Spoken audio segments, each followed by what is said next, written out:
ये कहानी है एक ऐसे क्लासिक स्नाइपर की जो अपनी आंखों पर पट्टी बांधकर भी कई किलोमीटर दूर अपने टारगेट को खत्म कर सकता है। लेकिन ये स्नाइपर पहले एक आम मैथ टीचर हुआ करता था। उसे जंग और बंदूक से बहुत नफरत थी, मगर एक दिन उसकी लाइफ में कुछ ऐसा हुआ जिसने उसे एक डिसेंट टीचर से एक बेरहम स्नाइपर बना दिया। कहानी की शुरुआत होती है यूक्रेन के एक छोटे से गाँव से, जहाँ हमें एक छोटे से घर को दिखाया जाता है। इस घर में एक कपल रहता है जो हंसी खुशी अपनी जिंदगी गुजार रहे होते हैं। इस घर में रहने वाले आदमी का नाम है मिकोला और उसकी वाइफ का नाम है नास्टिया। नास्टिया एक ड्राइंग आर्टिस्ट थी और लकड़ियों को तराश कर उसे तरह तरह के स्टैच्यू बनाती थी। मिकोला एक टीचर है और पास ही के एक स्कूल में बच्चों को मैथ पढ़ाता है। वो एक बहुत ही अच्छा टीचर है और सभी बच्चे उससे काफी खुश हैं, सिवाय एक के जिसका नाम था एवन। एवन एक बहुत ही बदतमीज लड़का था। वो हर दिन क्लास में अपने टीचर मिकोला को परेशान करता। एवन एक रिच फैमिली से बिलोंग करता था, जबकि मिकोला एक गरीब इंसान था। इसलिए एवन मिकोला के लुक्स और कपड़ों का मजाक भी उड़ाया करता। वो चाहता था कि मिकोला उसकी बदतमीजी से तंग होकर उस पर हाथ उठाए और फिर वो उसका कंप्लेंट करके मिकोला को स्कूल से निकलवा दे। लेकिन मिकोला बहुत ही शांत इंसान था। मिकोला को उसकी बातों से कोई फर्क नहीं पड़ता और वो अपनी जिंदगी में मस्त रहता। मिकोला के घर में कोई भी इलेक्ट्रॉनिक सामान जैसे टीवी वगैरह नहीं होने की वजह से उसे दुनिया की खबर नहीं मिल पाती थी। एक दिन जब मिकोला अपने स्कूल में था, तब उसने टीवी पर एक खबर सुनी कि रशिया ने यूक्रेन पर हमला कर दिया है, जिसमें बहुत से सोल्जर्स मारे गए हैं और रशिया ने यूक्रेन की बहुत सी जगहों पर कब्जा कर लिया है। शाम को जब मिकोला अपने घर आया तो उसे यह बात पता लगी कि उसकी वाइफ प्रेग्नेंट है। ये जानकर उसे बहुत खुशी हुई क्योंकि अब मिकोला फादर बनने वाला था। इन दोनों ने मिलकर इस खुशी को सेलिब्रेट किया। अगले दिन मिकोला अपनी वाइफ को बाय बोलकर स्कूल की तरफ बच्चों को पढ़ाने के लिए अपनी साइकिल पर निकल पड़ा। लेकिन जब वो रास्ते में था तब उसने दो सोल्जर्स को देखा जो सिगरेट जलाकर एक अलग सी वर्दी पहनकर खड़े थे। वो वर्दी किसी यूक्रेनियन सोल्जर्स की बिल्कुल भी नहीं थी, जिससे देखकर उसे कुछ अजीब लगा। लेकिन मिकोला ने सोचा कि शायद सरकार ने सोल्जर्स की वर्दी को चेंज कर दी हो, इसीलिए मिकोला ने उस पर ज्यादा ध्यान नहीं दिया और जल्दी से अपने स्कूल पहुंचा। लेकिन जब वो स्कूल के अंदर आया तो उसने देखा कि पूरा का पूरा स्कूल खाली पड़ा है। कोई एक बच्चा भी स्कूल में नहीं आया। ये देखकर उसे गड़बड़ महसूस हुई। तभी उसने टीवी पर न्यूज देखा जिसमें बताया जा रहा था कि रशिया के सोल्जर्स यूक्रेन पर कब्जा करने के लिए यूक्रेन में घुस चुके हैं। और अब उसे एहसास हुआ कि उसने रास्ते में जो सोल्जर्स देखे थे वो असल में रशिया के थे। ये सोचकर उसे अपनी वाइफ की फिक्र हुई, क्योंकि उसकी वाइफ घर पर अकेली थी। वो फौरन अपनी साइकिल पर बैठकर घर की तरफ भागा, लेकिन अब बहुत देर हो चुकी थी। जब मिकोला घर पहुंचा तो उसने देखा कि वे दो सोल्जर्स उसकी वाइफ को बुरी तरह से पीट रहे थे। मिकोला ने अपनी वाइफ को बचाने की कोशिश की, लेकिन उन सिपाहियों ने उसकी भी धुनाई कर दी। मिकोला ने उनसे रिक्वेस्ट की कि प्लीज मेरी वाइफ को मत मारो, वो प्रेग्नेंट है। लेकिन सोल्जर्स ने उनकी एक नहीं सुनी और उन दोनों को पीटते गए। थोड़ी देर बाद एक रशियन सोल्जर ने मिकोला के घर की तलाशी ली और जब उसे अंदर कुछ भी काम का नहीं मिला तो उसने गुस्से में आकर मिकोला के घर को आग लगा दी और वहाँ से जाने लगे। अब अपने घर को जलता देख नास्टिया गुस्से से लाल हो गई और एक पत्थर उठाकर उन रशियन सोल्जर्स को मारने लगी। ये देखकर एक सिपाही ने गोली चला दी और नास्टिया की मौके पर ही मौत हो गई। मिकोला अपनी वाइफ को मरता देखकर उसके पैरों तले जमीन खिसक जाती है। वो अपनी वाइफ के पास जाता है और उसे गोद में लेकर फूट फूट कर रोने लगता है। ऐसे ही कुछ घंटे बीतने के बाद दो यूक्रेनियन सोल्जर्स मिकोला के पास आए। मिकोला की वाइफ को मरा हुआ देखकर उन दोनों सोल्जर्स को बहुत अफसोस होता है और मिकोला के कंधे पर हाथ रखकर उसे हिम्मत न हारने को कहते हैं। उसके बाद उन दो सोल्जर्स ने मिकोला की वाइफ के लिए कब्र खोदना शुरू किया और एक कब्र खोद कर मिकोला से कहते हैं कि तुम यहाँ पर अपनी वाइफ को दफना दो। अपनी वाइफ की मौत के बाद मिकोला पूरी तरह से टूट चुका था। अब वो बिल्कुल अकेला रह चुका था। उन रशियन सोल्जर्स ने न सिर्फ उसकी वाइफ को मार डाला बल्कि मिकोला के आने वाले बच्चे और उसके घर को भी जला दिया। इसलिए अब वो बदले की आग में जल रहा था और उसे हर हाल में उस रशियन सोल्जर को मारना था जिसने उसकी बीवी पर गोली चलाई थी। उस सोल्जर से बदला लेने का एक ही रास्ता था कि वह यूक्रेनियन सोल्जर्स में शामिल हो जाए। इसीलिए वह यहीं पर उन दो सोल्जर से रिक्वेस्ट करता है कि प्लीज मुझे भी अपने साथ ले चलो, मैं भी यूक्रेन आर्मी में शामिल होना चाहता हूँ। इसके बाद वे दोनों सोल्जर्स मिकोला की बात मान लेते हैं और उसे गाड़ी में बैठाकर मिलिट्री बेस ले जाते हैं। जाने से पहले मिकोला अपनी वाइफ के हाथों का बनाया हुआ छोटे से स्टैच्यू को अपने पास रख लेता है जो उसकी वाइफ ने इसकी रक्षा के लिए बनाया था। जब ये लोग मिलिट्री बेस पहुंचते हैं तो वहाँ उनका सीनियर मिकोला को देखकर उन दो सोल्जर्स पर गुस्सा करने लगता है और मिकोला को फौज में भर्ती करने से मना कर देता है, क्योंकि उनके सीनियर को मिकोला पर शक होने लगता है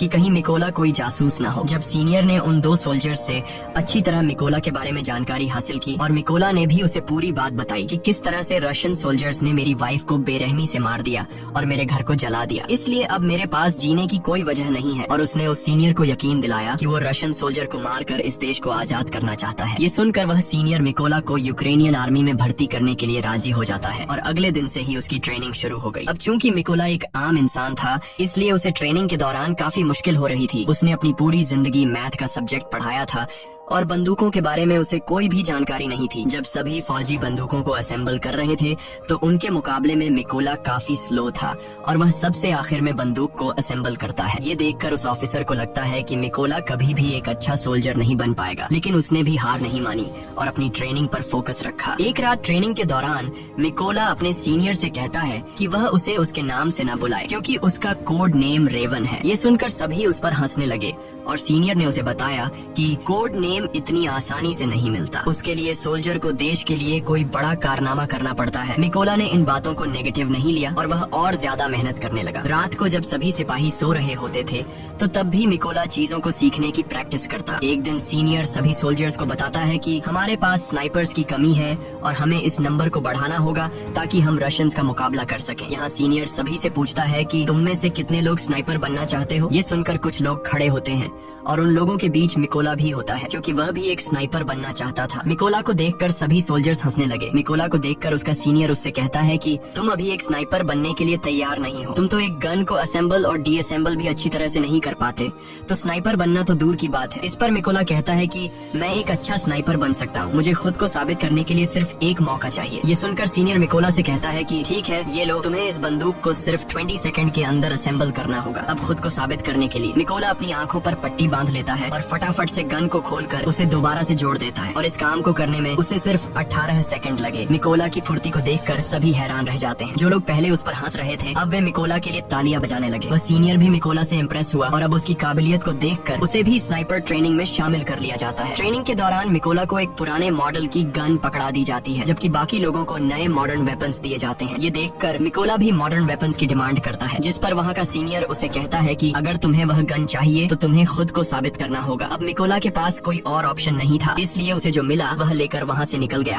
ट्रेनिंग के दौरान सीनियर सबको बताता है कि एक स्नाइपर के सामने चाहे कोई भी सिचुएशन क्यों ना आ जाए, लेकिन वो अपनी जगह से 1 इंच भी नहीं हिलता और अपने टारगेट पर निशाना बनाकर रखता है। इसकी प्रैक्टिस के लिए सीनियर सभी के पास गोलियां चलाता है और जो भी स्नाइपर अपनी पोजीशन से हिलता है उसे इस ट्रेनिंग से बाहर कर दिया जाता है। लेकिन जब मिकोला की बारी आती है तो वो अपनी जगह से जरा भी नहीं हिलता और अपना निशाना बनाकर रखता है और इस तरह से मिकोला इस ट्रेनिंग में पास हो जाता है। अगली ट्रेनिंग में स्नाइपर को उनका टारगेट सिर्फ एक बार दिखाया जाता है और फिर उनकी आंखों को ब्लैक बोर्ड से ढक दिया जाता है। इस दौरान उन्हें अंदाजा लगाकर अपने टारगेट को शूट करना होता है। बाकी सोल्जर्स में से कुछ सोल्जर इस टेस्ट को पास कर लेते हैं, लेकिन जब मिकोला की बारी आती है तो उसका निशाना थोड़ा सा चूक जाता है और मिकोला इस टेस्ट में फेल हो जाता है क्योंकि उसके पास जो बंदूक थी वह काफी पुरानी थी और उससे बिल्कुल परफेक्ट निशाना लगाना बहुत मुश्किल था। मगर सबको पता था कि अगर मिकोला को नई बंदूक दी जाती तो वह निशाना बिल्कुल परफेक्ट लगा लेता। अगली ट्रेनिंग उन स्नाइपर्स के लिए और मुश्किल थी क्योंकि उन्हें फ्लेयर की रोशनी में अपने टारगेट को शूट करना था और वह भी रात के अंधेरे में। यहाँ सीनियर ने फ्लेयर छोड़ी और सभी ने अपना निशाना लगाया, लेकिन कोई भी टारगेट को हिट नहीं कर सका। बाकी सबने तो गोली चला दी थी। अब यहाँ सिर्फ मिकोला ने गोली नहीं चलाई।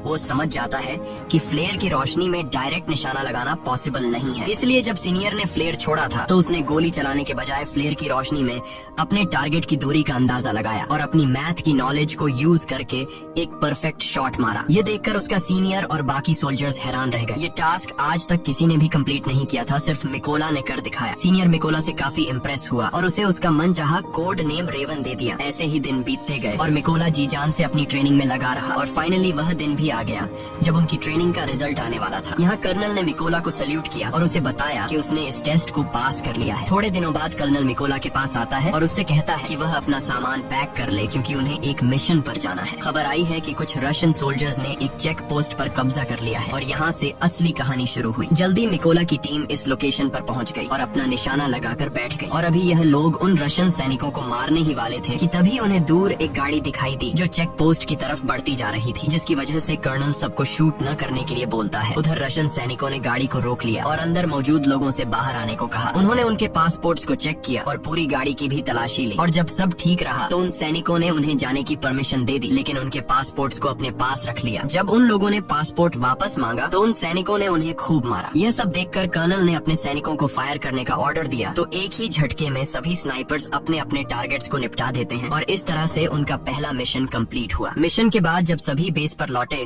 तो मिकोला ने देखा कि उसके बहुत से साथी बेस पर मौजूद नहीं है। वो परेशान हुआ कि आखिर सब कहाँ चले गए। जब उसने पूछा कि मेरे बाकी साथी कहाँ हैं, तो उसे बताया गया कि उसके बाकी साथियों को एक दूसरे मिशन पर भेजा गया है। अगले दिन मिकोला को खबर लगी कि जिस मिशन पर उसके साथी गए थे उस मिशन के दौरान उसके बहुत से साथी मारे गए हैं और उन सभी लोगों को एक रशियन स्नाइपर ने मारा है। उस स्नाइपर का नाम सीरी था और वह रशिया का सबसे बेहतरीन स्नाइपर था। ऐसे ही कुछ दिन बीत गए और मिकोला अपने साथियों के साथ अपने अगले मिशन पर निकल गया। लोकेशन पर पहुंचकर उन्होंने चारों तरफ माइंस बिछा दी और अपनी पोजीशन लेकर बैठ गए। थोड़ी देर बाद रशियन सैनिक वहां पहुंच गए और उन सैनिकों के साथ एवन भी था। एवन वही लड़का था जो स्कूल में मिकोला को परेशान किया करता था और अब उसने रशियन आर्मी ज्वाइन कर ली थी। लेकिन जैसे ही कर्नल शूट करने का ऑर्डर देता है तब मिकोला थोड़ा सा घबरा गया क्योंकि वह अपने स्टूडेंट को नहीं मारना चाहता था। लेकिन फिर मिकोला अपने जज्बात को साइड पर रखकर वहाँ रखे लैंड माइंस को शूट करता है तो वहाँ एक जोरदार धमाका होता है जिससे इवन समेत सभी रशियन सोल्जर्स मारे जाते हैं।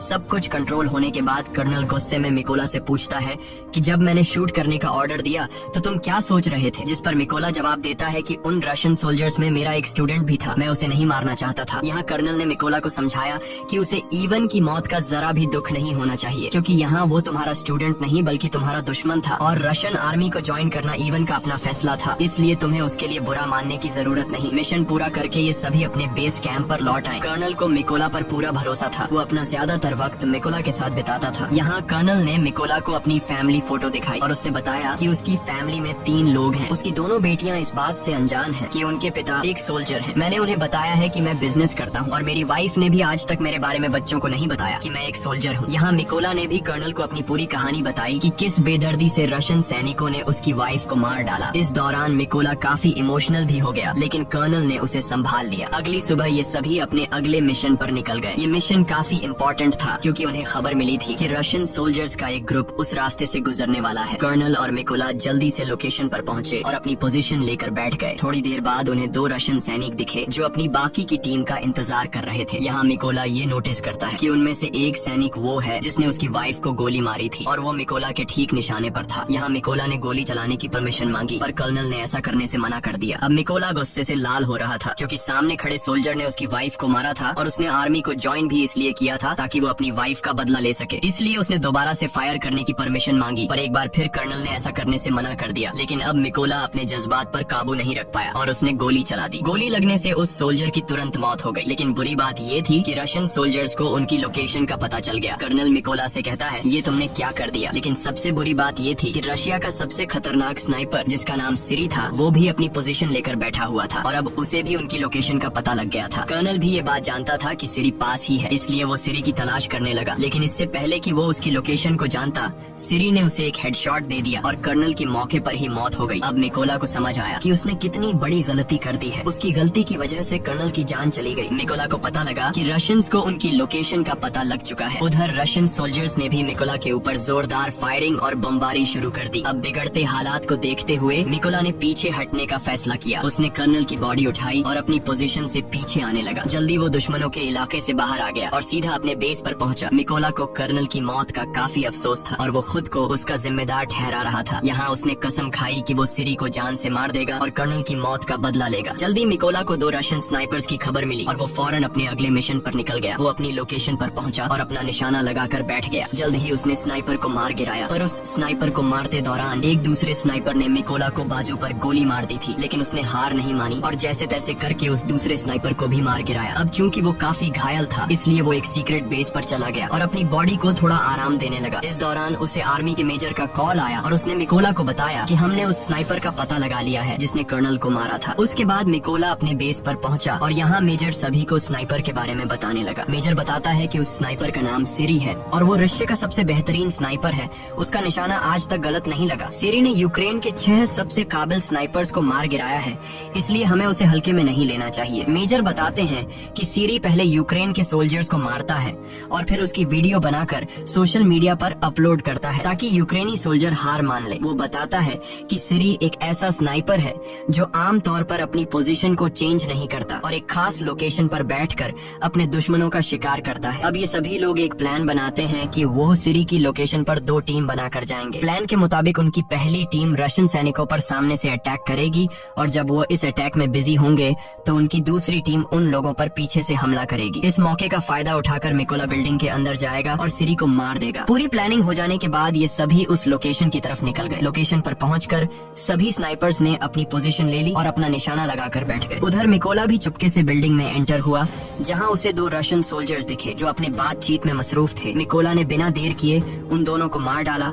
और बिल्डिंग में आगे बढ़ गया। इसके बाद उसने प्लान के मुताबिक अपनी टीम को सिग्नल दिया और सिग्नल के मिलते ही यहाँ बैठे स्नाइपर्स ने सभी सोल्जर्स को मार डाला। उधर सिरी ने ये नोटिस किया कि उसका कोई भी साथी उसे रिपोर्ट नहीं कर रहा है। उसे कुछ गड़बड़ महसूस हुई, इसलिए वो बिल्डिंग के छत पर चला गया जहाँ पहले से रशा का एक स्नाइपर मौजूद था। लेकिन ऊपर जाकर जब उसने स्नाइपर को देखा तो वो स्नाइपर मर चुका था। ये देखकर उसके दिल में घबराहट बढ़ने लगी और अब सिरी को एहसास हुआ कि यूक्रेन के सोल्जर्स ने उसे चारों तरफ से घेर लिया है। उसने अपने बेस पर बैकअप के लिए कांटेक्ट किया, लेकिन बैकअप टीम को उस तक पहुंचने में अभी 10 मिनट और लगने वाले थे। ये सुनकर वो फटाफट से अपनी पोजीशन पर आया और यूक्रेनी सैनिकों को ढूंढने लगा। लेकिन तभी उसने सामने टेबल पर रखा एक छोटा सा स्टैच्यू देखा, जो असल में उसके बाहर जाने के बाद मिकोला ने रखा था, जो उसे उसकी वाइफ ने दिया था। अभी सिरी कुछ सोच पाता कि तभी मिकोला ने उस पर हमला कर दिया और उसे चाकू मार मार कर उसकी जान ले ली। लेकिन इस हाथापाई के चलते बिल्डिंग में मौजूद दूसरा स्नाइपर थोड़ा अलर्ट हो गया, लेकिन अभी वो कुछ कर पाता उससे पहले मिकोला ने उसके पास से ग्रेनेड फेंक दिया और उस धमाके में ये आखिरी स्नाइपर भी मारा गया। थोड़ी देर बाद सिरी की बुलाई बैकअप टीम भी बिल्डिंग तक पहुंच गई, लेकिन वो इस बात से अनजान थे कि सिरी अब मर चुका है। इसीलिए जब उन्होंने सिरी को कॉल किया तो कॉल उधर मिकोला ने उठाया और उनसे कहा कि वो सभी मरने वाले हैं, और इतना कहकर उसने ट्रक के ड्राइवर को शूट कर दिया। अब गोली चलते ही रशियन सोल्जर्स में हलचल मच गई और वो सभी ट्रक के बाहर कूद गए। लेकिन वो इस बात से अनजान थे कि यूक्रेनियन स्नाइपर्स उन पर घात लगाकर बैठे हुए थे। यहाँ यूक्रेनी सैनिकों ने जोरदार शूटिंग शुरू कर दी और एक एक रशियन को चुन चुन कर मारा। इस मिशन के थोड़े दिनों बाद निकोला अपनी वाइफ की कब्र पर गया, क्योंकि उसने उससे जो वादा किया था वो अब पूरा हो चुका है। उसने उन सभी लोगों को मार दिया है जिन्होंने उसकी वाइफ और कर्नल को मारा था। यहाँ मिकोला ने कसम खाई कि वो आखिरी दम तक अपने देश की सेवा करता रहेगा,